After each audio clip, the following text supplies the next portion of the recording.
Horacio Quiroga, El alambre de púa. Durante 15 días el alazán había buscado en vano la senda por donde su compañero se escapaba del potrero. El formidable cerco de Capoeira, desmonte que ha rebrotado inextricable, no permitía paso ni aún a la cabeza del caballo. Evidentemente no era por allí por donde el Malacara pasaba. Ahora recorría de nuevo la chacra, trotando, inquieto, con la cabeza alerta. De la profundidad del monte, el Malacara respondía a los relinchos vibrantes de su compañero, con los suyos cortos y rápidos, en que había sin duda una fraternal promesa de abundante comida.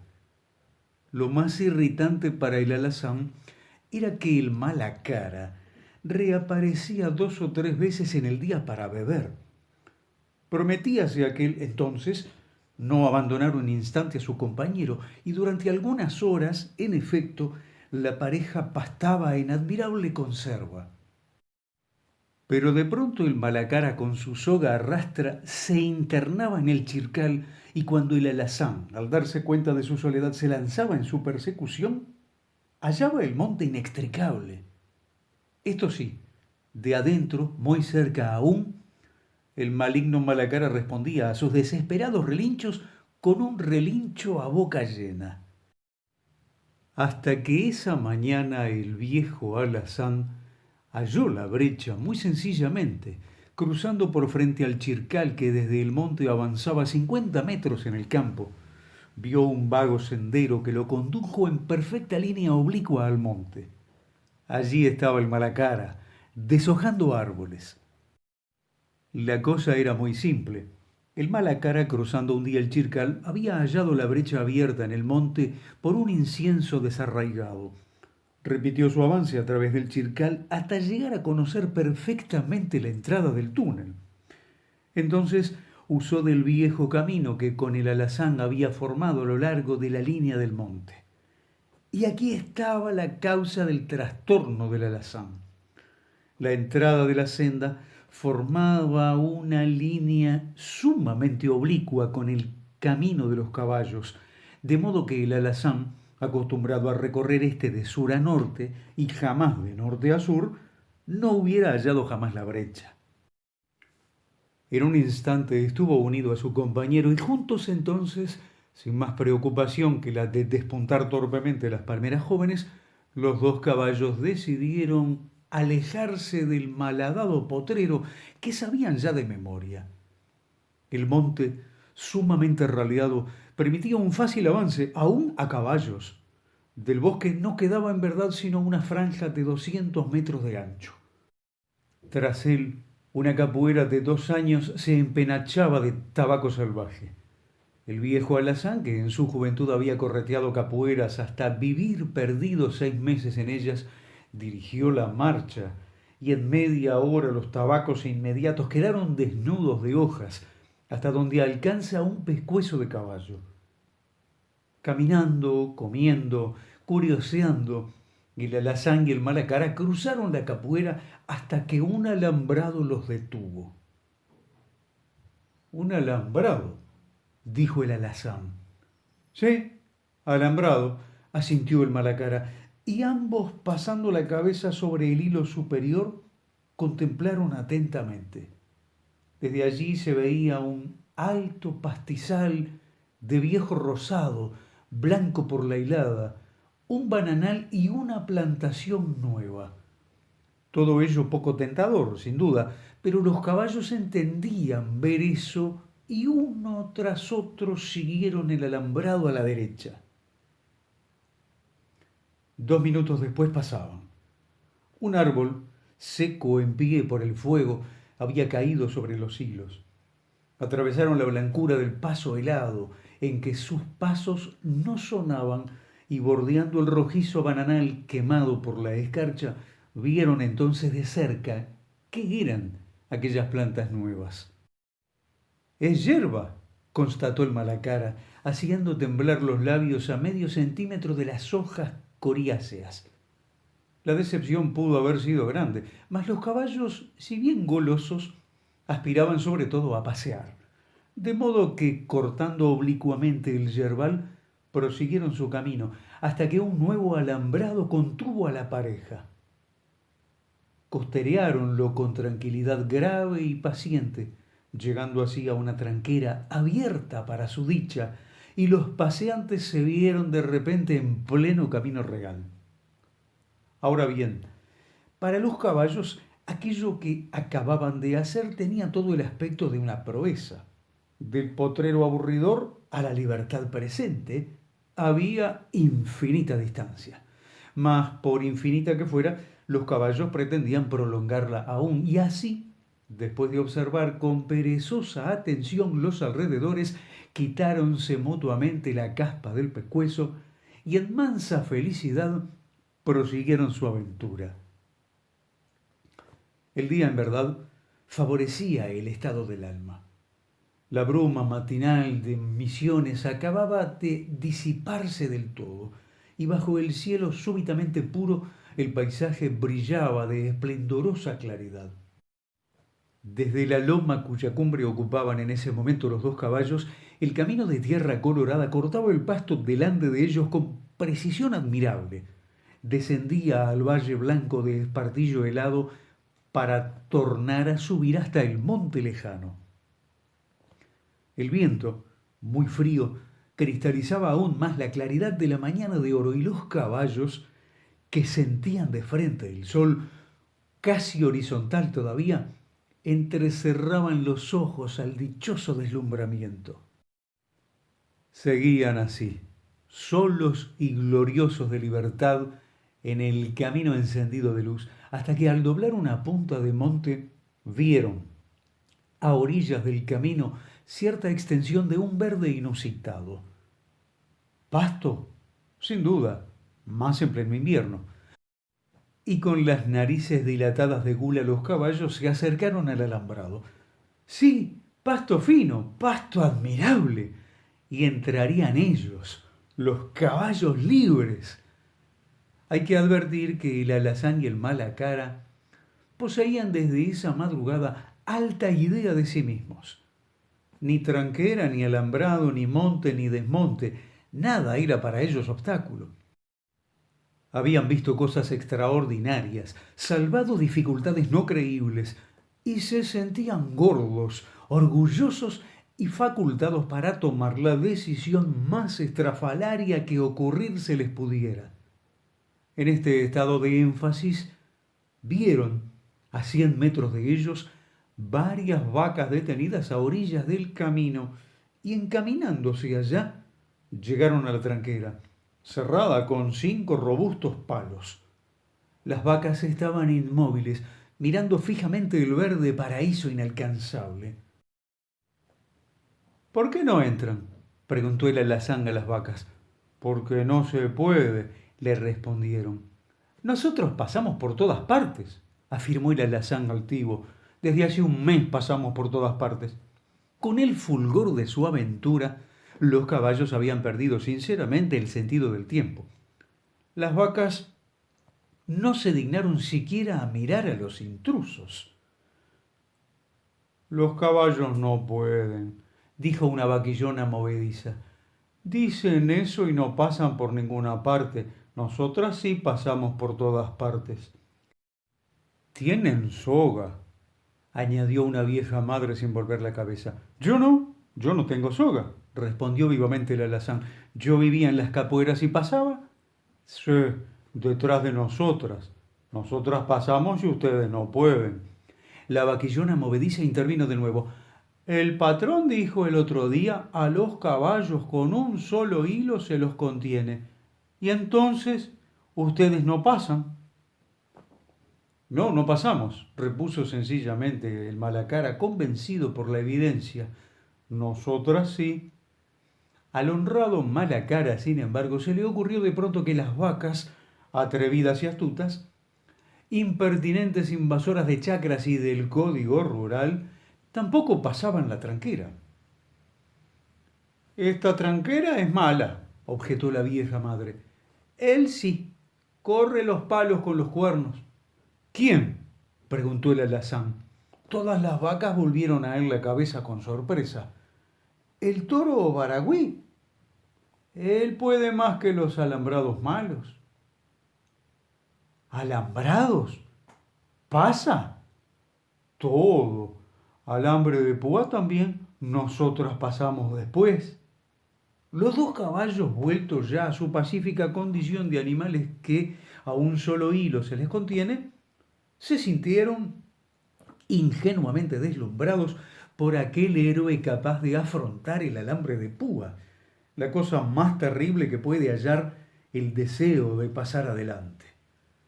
De pronto las vacas se removieron mansamente, a paso lento llegaba el toro, y ante aquella chata y obstinada frente dirigida en tranquila recta a la tranquera, los caballos comprendieron humildemente su inferioridad. Las vacas se apartaron y Barillí, pasando el testuz bajo una tranca, intentó hacerla correr a un lado. Los caballos levantaron las orejas admirados, pero la tranca no corrió. Una tras otra, el toro probó sin resultado su esfuerzo inteligente. El chacarero dueño feliz de la plantación de avena había asegurado la tarde anterior los palos con cuñas. El toro no intentó más. Volviéndose con pereza, olfateó a lo lejos entrecerrando los ojos y costeó luego el alambrado con ahogados mugidos sibilantes. Desde la tranquera, los caballos y las vacas miraban. En determinado lugar el toro pasó los cuernos bajo el alambre de púa, tendiéndolo violentamente hacia arriba con el testuz, y la enorme bestia pasó arqueando el lomo. En 4 pasos más estuvo entre la avena, y las vacas se encaminaron entonces allá, intentando a su vez pasar. Pero a las vacas falta evidentemente la decisión masculina de permitir en la piel sangrientos rasguños, y apenas introducían el cuello lo retiraban presto con mareante cabeceo. Los caballos miraban siempre. No pasan, observó el Malacara. El toro pasó, repuso el alazán. Come mucho. Y la pareja se dirigía a su vez a costear el alambrado por la fuerza de la costumbre, cuando un mugido, claro y berreante ahora, llegó hasta ellos dentro del avenal. El toro, con cabriolas de falso ataque, bramaba ante el chacarero que con un palo trataba de alcanzarlo. ¡Aña! Te voy a dar saltitos, gritaba el hombre. Barigui, siempre danzando y berreando ante el hombre, esquivaba los golpes. Maniobraron así 50 metros, hasta que el chacarero pudo forzar a la bestia contra el alambrado. Pero ésta, con la decisión pesada y bruta de su fuerza, hundió la cabeza entre los hilos y pasó, bajo un agudo violineo de alambre y de grampas lanzadas a 20 metros. Los caballos vieron cómo el hombre volvía precipitadamente a su rancho y tornaba a salir con el rostro pálido. Vieron también que saltaba el alambrado y se encaminaba en dirección de ellos, por lo cual los compañeros, ante aquel paso que avanzaba decidido, retrocedieron por el camino en dirección a su chacra. Como los caballos marchaban dócilmente a pocos pasos delante del hombre, pudieron llegar juntos a la chacra del dueño del toro, siéndoles dado oír la conversación. Es evidente, por lo que de ello se desprende, que el hombre había sufrido lo indecible con el toro del polaco. Plantaciones, por inaccesibles que hubieran sido dentro del monte, alambrados, por grande que fuera su tensión e infinito el número de hilos, todo lo arrolló el toro con sus hábitos de pillaje. Se deduce también que los vecinos estaban hartos de la bestia y de su dueño por los incesantes destrozos de aquella. Pero, como los pobladores de la región difícilmente denuncian al juzgado de paz perjuicios de animales, por duros que les sean, el toro proseguía comiendo en todas partes, menos en la chacra de su dueño, el cual, por otro lado, parecía divertirse mucho con esto. De este modo, los caballos vieron y oyeron al irritado chacarero y al polaco cazurro. «Es la última vez, Gonzaniski», que vengo a verlo por su toro. Acaba de pisotearme toda la avena, ya no se puede más. El polaco, alto y de ojillos azules, hablaba con extraordinario y meloso falsete. Ah, toro malo. Mi no puede. Mi ata escapa. Vaca tiene culpa. Toro sigue vaca. Yo no tengo vacas, usted bien sabe. No, no, Vaca Ramírez. Me queda loco, toro. Y lo peor es que afloja todos los hilos, usted lo sabe bien. Sí, sí, alambre. A mí no sabe. Bueno, vea, don Zanisky, yo no quiero cuestiones con vecinos, pero tenga por última vez cuidado con su toro para que no entre por el alambrado del fondo. En el camino voy a poner alambre nuevo. Toro pasa por camino, no fondo. Es que ahora no va a pasar por el camino. Pasa toro, no, no púa, no nada, pasa todo. No va a pasar. ¿Qué pone? Alambre de púa, pero no va a pasar. No hace nada púa. Bueno, haga lo posible porque no entre, porque si pasa, se va a lastimar. El chacarero se fue. Es como lo anterior evidente que el maligno polaco, riéndose una vez más de las gracias del animal, compadeció, si cabe en lo posible, a su vecino que iba a construir un alambrado infranqueable por su toro. Seguramente se frotó las manos. Me no podrán decir nada esta vez si toro come toda avena. Los caballos reemprendieron de nuevo el camino que los alejaba de su chacra y un rato después llegaban al lugar en que Barigui había cumplido su hazaña. La bestia estaba allí siempre, inmóvil en medio del camino, mirando con solemne vaciedad de idea desde hacía un cuarto de hora un punto fijo en la distancia. Detrás de él, las vacas dormitaban al sol ya caliente, rumiando. Pero cuando los pobres caballos pasaron por el camino, ellas abrieron los ojos, despreciativas. Son los caballos. Querían pasar por el alambrado y tienen soga. Barigui sí pasó. A los caballos un solo hilo los contiene. Son flacos. Esto pareció herir en lo vivo al alazán, que volvió la cabeza. Nosotros no estamos flacos, ustedes sí están. No va a pasar más aquí, añadió señalando los alambres caídos, obra de Barigui. Barigui pasa siempre. Después pasamos nosotras, ustedes no pasan. No va a pasar más, lo dijo el hombre. Él comió la avena del hombre, nosotras pasamos después. El caballo, por mayor intimidad de trato, es sensiblemente más afecto al hombre que a la vaca. De aquí que el malacara y el alazán tuvieran fe en el alambrado que iba a construir el hombre. La pareja prosiguió su camino y momentos después, ante el campo libre que se abría ante ellos, los dos caballos bajaron la cabeza a comer, olvidándose de las vacas. Tarde ya, cuando el sol acababa de entrar, los dos caballos se acordaron del maíz y emprendieron el regreso. Vieron en el camino al chacarero que cambiaba todos los postes de su alambrado y a un hombre rubio que detenido a su lado a caballo lo miraba trabajar. Le digo que va a pasar, decía el pasajero. No pasará dos veces, replicaba el chacarero. Usted verá, esto es un juego para el maldito toro del polaco, va a pasar. No pasará dos veces, repetía obstinadamente el otro. Los caballos siguieron oyendo más palabras cortadas, reír, veremos. 2 minutos más tarde, el hombre rubio pasaba a su lado a trote inglés. El malacara y el alazán, algo sorprendidos de aquel paso que no conocían, miraron perderse en el valle al hombre presuroso. Curioso, observó el malacara después de largo rato. El caballo va al trote y el hombre al galope. Prosiguieron. Ocupaban en ese momento la cima de la loma, como esa mañana. Sobre el cielo pálido y frío, sus siluetas se destacaban en negro, en mansa y cabizbaja pareja. El malacara adelante, el alazán detrás.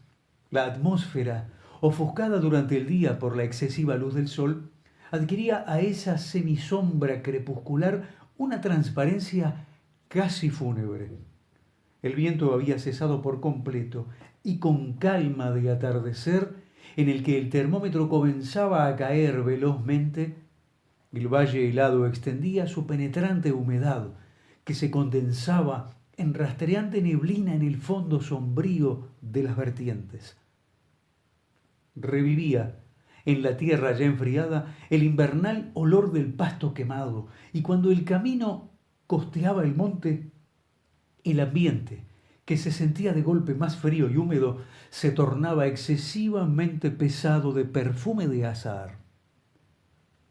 Los caballos entraron por el portón de su chacra, pues el muchacho que hacía sonar el cajoncito de maíz había oído su ansioso trémulo. El viejo alazán obtuvo el honor de que se le atribuyera la iniciativa de la aventura, viéndose gratificado con una soga a efectos de lo que pudiera pasar. Pero a la mañana siguiente, bastante tarde ya, a causa de la densa neblina, los caballos repitieron su escapatoria, atravesando otra vez el tabacal salvaje, hollando con mudos pasos el pastizal helado, salvando la tranquera abierta aún. La mañana, encendida de sol muy alto ya, reverberaba de luz, y el calor excesivo prometía para muy pronto cambio de tiempo. Después de trasponer la loma, los caballos vieron de pronto a las vacas detenidas en el camino, y el recuerdo de la tarde anterior excitó sus orejas y su paso. Querían ver cómo era el nuevo alambrado. Pero su decepción al llegar fue grande. En los postes nuevos, oscuros y torcidos, había dos simples alambres de púa, gruesos tal vez, pero únicamente dos. No obstante su mezquina audacia, la vida constante en chacras había dado a los caballos cierta experiencia en cercados.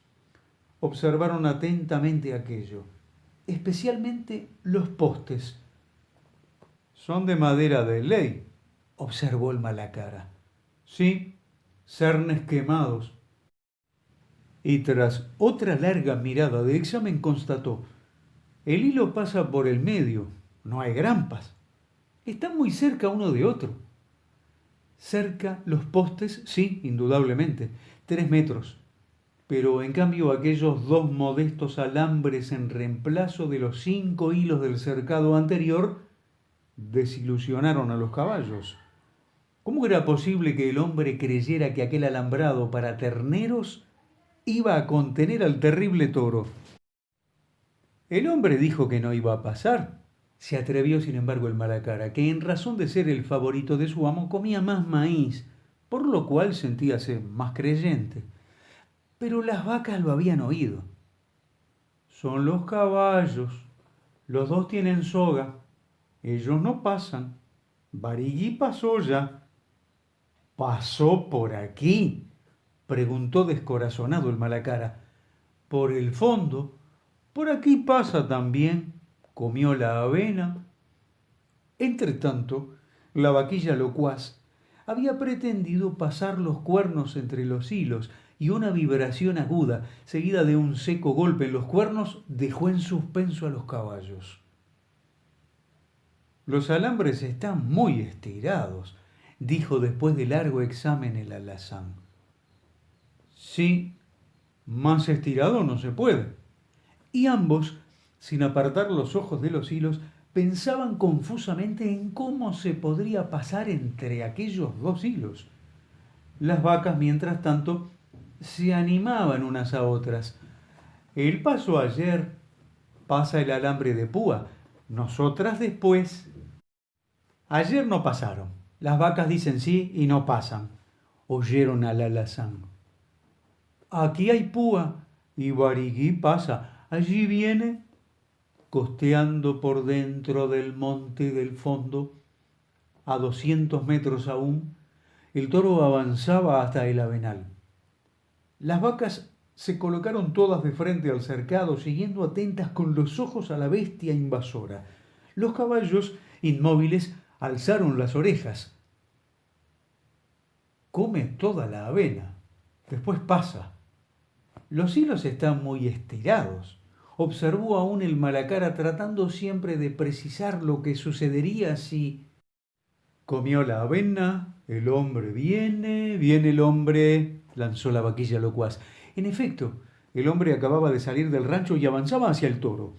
Traía el palo en la mano, pero no parecía iracundo. Estaba así muy serio y con el ceño contraído. El animal esperó a que el hombre llegara frente a él y entonces dio principio a los mugidos con bravatadas de cornadas. El hombre avanzó más.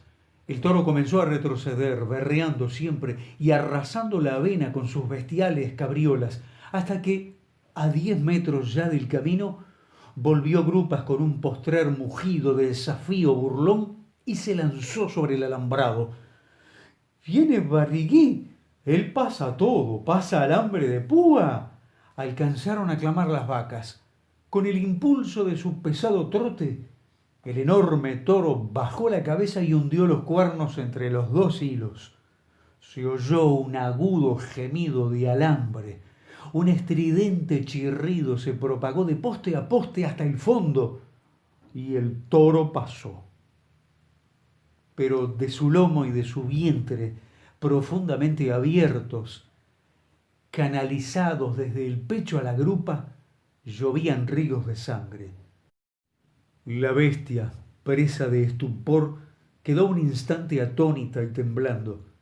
Se alejó luego al paso, inundando el pasto de sangre, hasta que a los 20 metros se echó con un ronco suspiro.